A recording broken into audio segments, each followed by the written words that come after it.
Hello and welcome to another story time with Mr. Frey.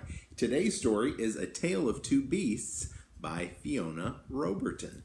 And she did both the story and the illustration, so that's pretty cool. So as always, here is the front cover, here is our spine, and here is our back cover.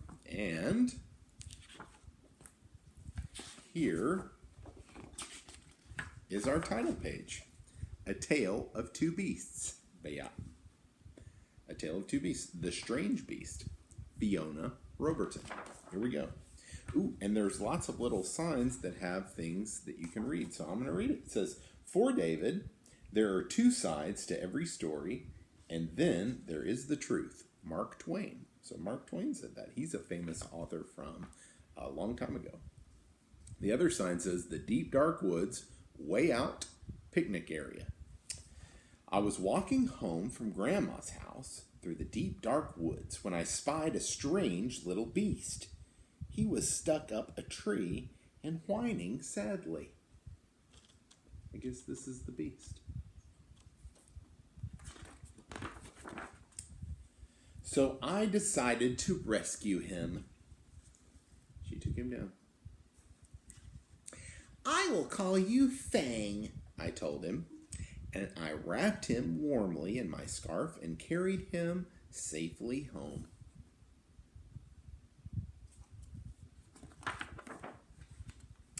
I gave him a lovely bath in a gorgeous new hat and sweater, and a delicious bowl of fresh nuts. Oh, look at that. I made him a beautiful house and gave him Lord Rex to play with. And she wrote Fang's house on the box.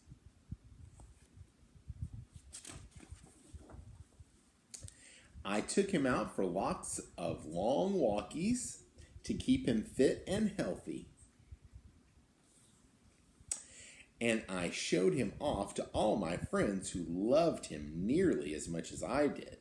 Ooh, amazing, awesome, so cute.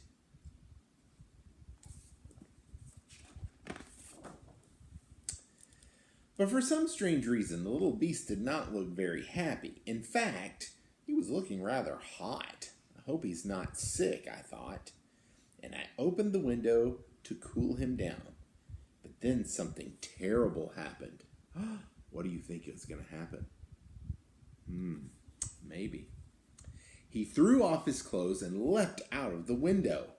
Fang! Beep! And ran away as fast as he could back to the deep, dark woods. Is that what you thought was going to happen?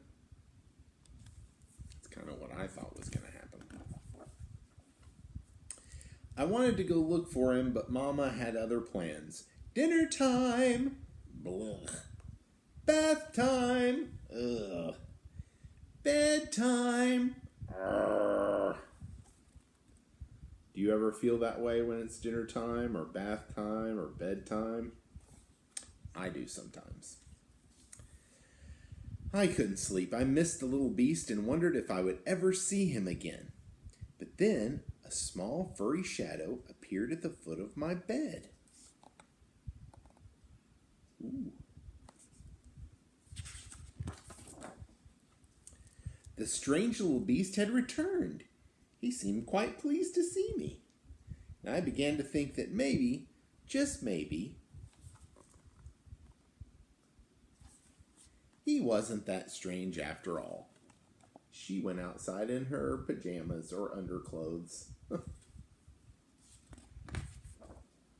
And that's the end of that part of the story. So now we have a different part of the story. A Tale of Two Beasts. The Terrible Beast. I wonder why he came back, is what it says there. Let's see. For David, it was the best of times, it was the worst of times. Charles Dickens, also an author from long ago. The deep dark woods, way out, picnic area.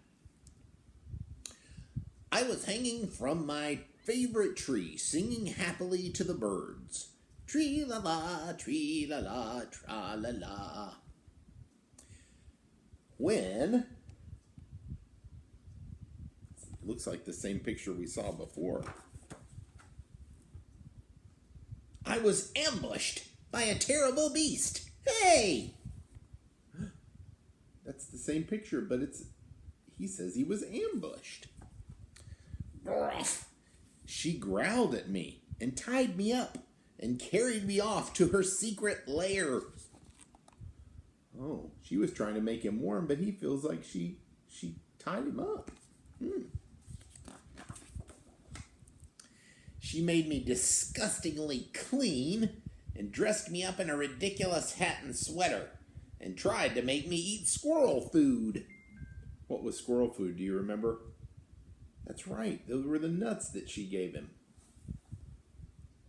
She kept me in a tiny box with nothing for me to do and nowhere for me to hang from.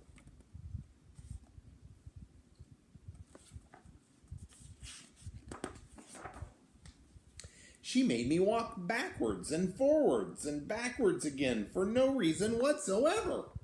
Remember, she was trying to give him exercise, but he didn't understand. She showed me off to a herd of even wilder beasts who were just as terrible as she was. Oh, doesn't look like he likes that.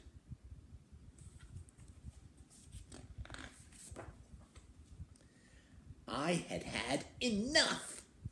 I made a cunning plan and put it straight into action. It shows a little thing that says A to B, and A plus B equals freedom. Oh, he sees the open window. Free once more! Deep dark woods, 1 mile. Woohoo! I raced back to the deep dark woods before the terrible beast could catch me.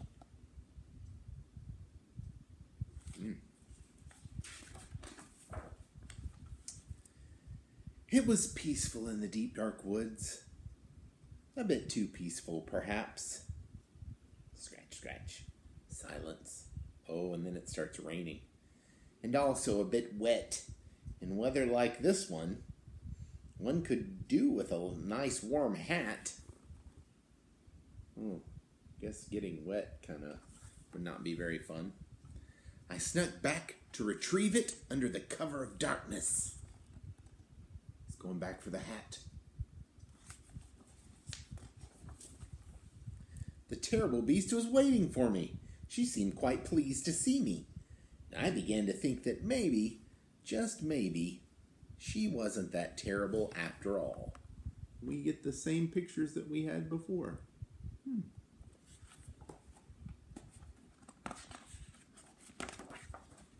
And that's the end. So it seems that we had 2 different stories, but it was really the same story, just told from 2 different perspectives. One from the perspective of the little girl, and one from the beast that she found. And it seemed like they had very different ideas about what was going on.